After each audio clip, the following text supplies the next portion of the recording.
Hello les potos. Aujourd'hui, on se retrouve avec le film 30 jours max, réalisé par Tarek Boudali. Alors, Tarek Boudali, pour certains d'entre vous, vous connaîtrez sûrement puisque c'est l'un des membres principaux de la bande à Fifi. Tarek Boudali, c'est son deuxième film. Il a déjà réalisé pour l'instant un film qui s'appelle Épouse-moi mon pote. Celui-là, c'est son deuxième film. Côté acteur, alors on a tout d'abord, bien évidemment, je reviens sur lui, Tarek Boudali dans le rôle principal, qui joue le rôle de Ryan. Tarek Boudali, voilà, principalement, il a joué dans les films de la bande à Fifi. Lui, je vais vous donner comme exemple plutôt Babysitting ou bien Alibi.com. Deuxième acteur principal du film, Philippe Lachaud, qui joue le rôle de Tony. Alors, Philippe Lachaud, pour moi, je vous donne tout de suite comme référence Nicky Larson et le parfum de Cupidon, qui pour moi est actuellement le meilleur film de la bande à Fifi. Et puis, comme autre film dans lequel vous pouvez le voir, il est aussi dans Paris à tout prix. Dernier acteur et dernier membre de la troupe de la bande à Fifi, donc c'est un des trois piliers de cette troupe, c'est Julien Ruti, et dans le film, il se nomme Pierre, il joue le personnage de Pierre. Lui, on peut le voir dans Comment tuer sa mère ou Babysitting 2. Voilà, je vous ai donné pour chacun deux films bien distincts, mais il faut bien prendre en compte que pour la plupart du temps, les trois acteurs jouent principalement dans tous les films que je vous ai cités, parce que c'est vraiment une troupe d'amis qui écrivent et réalisent des films et jouent dans les films tous ensemble. Revenons sur le film principal, donc sur 30 jours max. Alors, le petit pitch. En fait, on va suivre Ryan. Ryan, c'est un mec. En fait, il est devenu policier à la mémoire de son père, qui était policier, qui est mort dans l'exercice de ses fonctions. Sauf que Ryan, voilà, il a un petit souci. C'est un gars qui est un peu trop gentil. On lui marche assez facilement sur les pieds. Voilà, c'est un peu la bonne poire, on va dire ça comme ça. Et un jour, lors d'une intervention, il va avoir un petit accident. Et suite à cet accident, on va lui annoncer qu'il lui reste 30 jours max à vivre. Du coup, il va complètement changer de personnalité. Il va complètement dire, allez, tout vous faire foutre. Maintenant, je vais faire pendant 30 jours ce que j'ai envie. Et suite à cette décision, en fait, il va s'en découler plein d'aventures et des situations vraiment assez inconfortables. Voilà, c'est vraiment le pitch de départ du film. On va passer maintenant à la partie critique des acteurs, des comédiens. Alors, moi, pour le coup, pour critiquer la bande à Fifi, j'ai énormément de mal. Parce que c'est une troupe, enfin, c'est vraiment un groupe d'amis que j'adore. Je trouve qu'ils ont des... Alors, faut l'oublier, hein, c'est des comédiens, mais c'est aussi des scénaristes, c'est aussi des réalisateurs. Voilà, ils sont hyper complets. Moi, ils me rappellent, encore une fois, je ne sais pas si je l'avais déjà dit dans une de mes précédentes vidéos, mais pour moi, c'est vraiment le renouveau de la comédie française, comme à l'époque des Nuls, de la troupe du Splendide, les Inconnus, voilà. Il y avait, eux, c'est vraiment pour moi, la troupe qui est actuellement en train de faire émerger la comédie française. Sans eux, je pense que la comédie française, elle serait vraiment, mais complètement naufragée, puisque actuellement, les films français, je les trouve plutôt mauvais, voire parfois même très mauvais. Il y a encore quelques films qui sortent qui sont pas mal, issus encore d'anciens acteurs de l'ancienne troupe, hein, de Marianne Chazelle, Gérard Jugnot, Thierry Lhermitte, Michel Blanc, voilà, Didier Bourdon. On trouve encore quelques films de comédie française plutôt sympas, mais je trouve que c'est assez en deçà de la qualité qu'on avait dans les années 90-80 par là. La troupe, la bande à Fifi, vraiment pour moi c'est vraiment l'espoir de la comédie française actuelle. Je trouve voilà les acteurs, que ce soit Tarek Boudali, que ce soit Philippe Lachaud, que ce soit Julien Ruti. Dedans, justement, dans 30 jours max, on trouve aussi Marianne Chazelle. Hein, donc on a quand même des figures de l'ancienne comédie française, Marianne Chazelle. On trouve aussi de nouveau Chantal Latsou, qui visiblement est la petite chouchou de la bande à Fifi. Donc voilà, je trouve que le mélange ancienne comédie française avec nouveaux comédiens de la nouvelle comédie française ensemble, ça match hyper bien. Ils jouent tous hyper bien. Enfin, franchement, je trouve que c'est vraiment... Au niveau qualité de l'interprétation, il n'y a rien à dire, c'est vraiment au top. J'adore Tarek Boudali, et encore une fois, je suis pas très très partial pour le coup.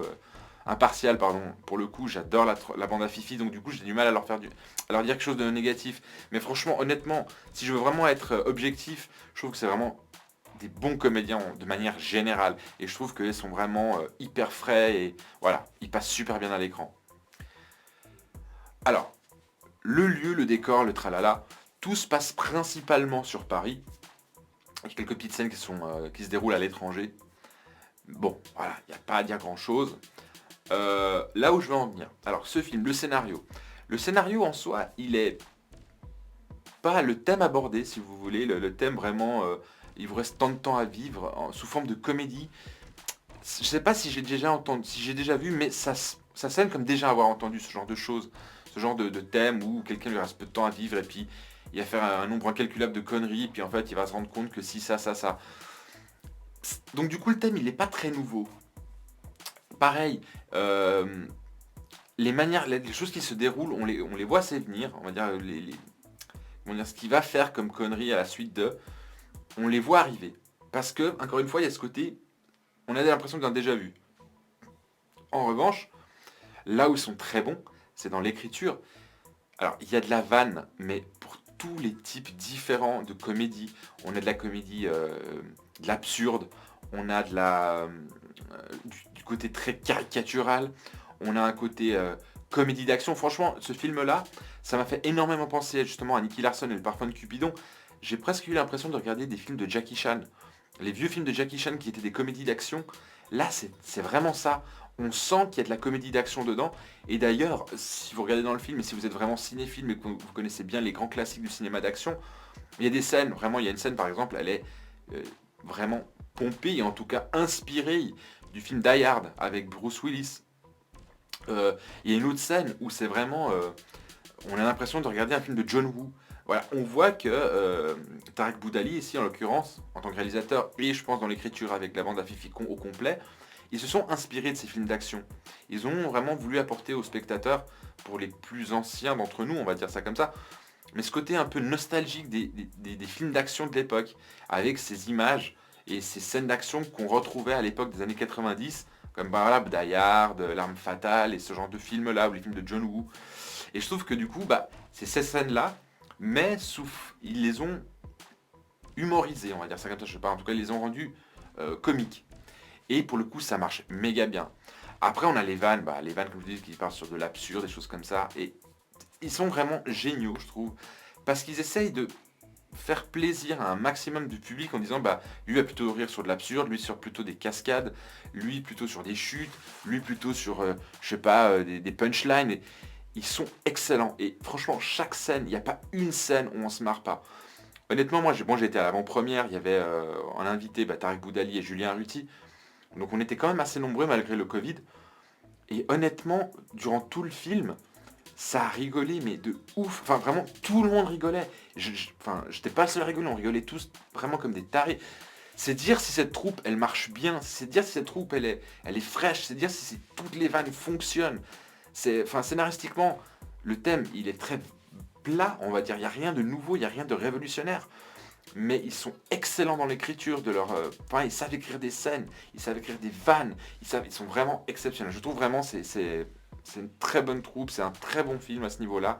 Scénaristiquement, ça apporte rien de neuf, mais même pour les plus nostalgiques, ils ont tous leur petite Madeleine de Proust. Et franchement, voilà, scénaristiquement, il n'y a rien à dire.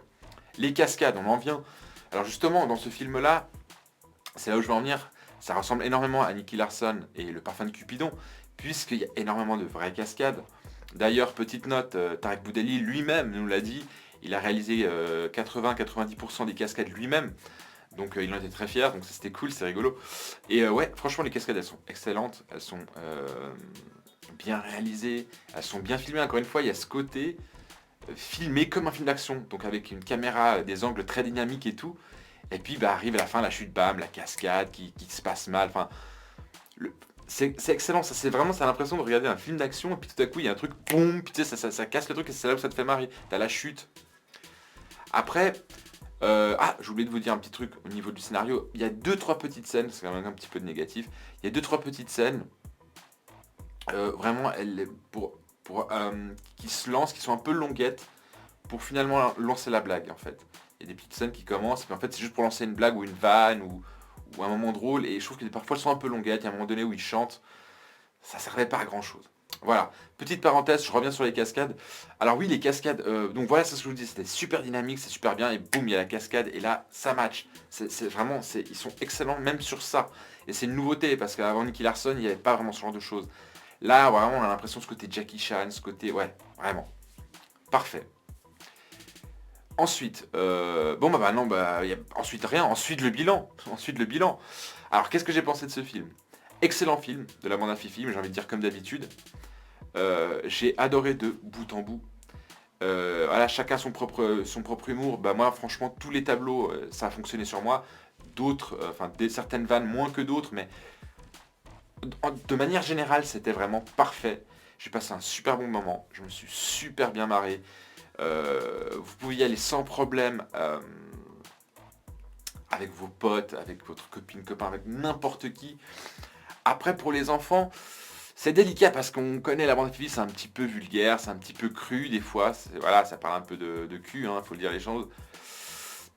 Donc voilà, ça peut être un enfant qui comprend pas trop encore ça. Ça va, un enfant qui commence à découvrir, c'est peut-être un peu cru pour lui, mais dans l'ensemble, honnêtement, ça reste un film hyper regardable, hyper amusant. Franchement, non, j'ai passé un super bon moment. Je vous recommande d'y aller sans aucun problème.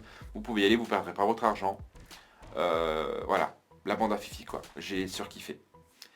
Donc voilà, j'ai fait un petit peu le tour de la critique. J'espère qu'elle vous a plu.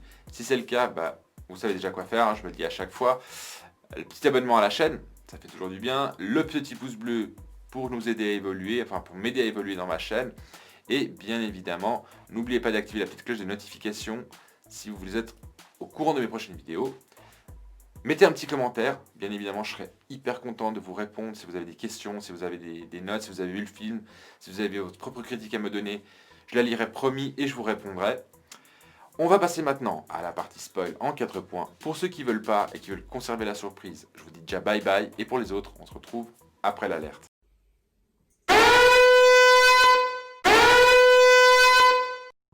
On se retrouve donc à la partie spoil en 4 points.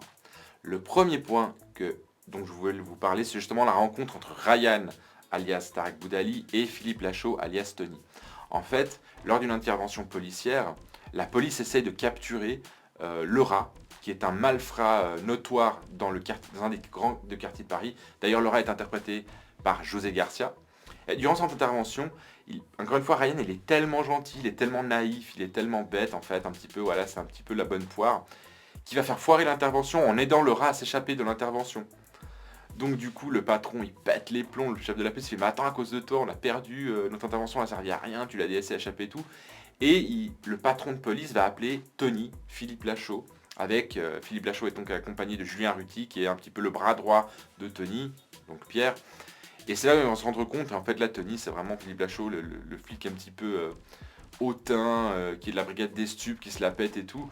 Et franchement, la rencontre, elle est juste mortelle au début, parce que justement, Ryan est encore un petit peu naïf, un peu trop gentillet. Deuxième point, et c'est là où machin, en fait quand Ryan se rend compte qu'il ne lui reste plus que 30 jours à vivre, son médecin lui annonce qu'il lui reste 30 jours à vivre, en fait il va changer.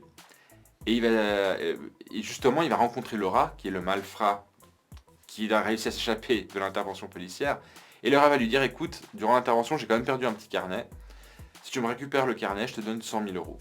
Et puis Ryan il se dit, de toute façon il me reste 30 jours à vivre, même si je suis de la police, je suis un peu naïf, j'ai changé, maintenant c'est terminé, plus personne ne profitera de moi. Donc je lui promets de lui amener le carnet, le rat lui dit ok top, ils font un marché, un deal, et le rat lui donne 100 000 euros avant que le carnet soit restitué.